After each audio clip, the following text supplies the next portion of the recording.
Oftentimes sellers come to me when they go to sell their licenses, and that's one of the first things I ask them is, do you owe any taxes?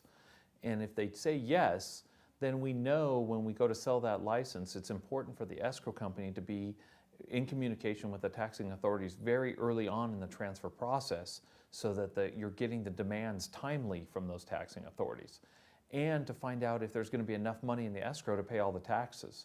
If not, we have to go through a proration process with the taxing authority that has the largest liability. And so again, knowing that they exist and taking the proper steps to resolve these issues is really important when you're selling or buying a liquor license. And it's not uncommon for one of these to pop up in the middle of a transaction where the buyer or the seller weren't even aware that the taxing authority had an issue or some kind of a claim.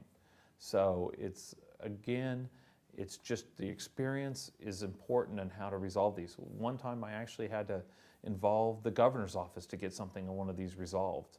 And other times I've had to call the elected board members for the taxing authority to get movement in solving these kinds of problems. Tax holds should not scare away a buyer from a license. Many licensees that are interested in selling their licenses have tax liens. The reason they're selling their licenses is they're probably out of business. So these are not uncommon.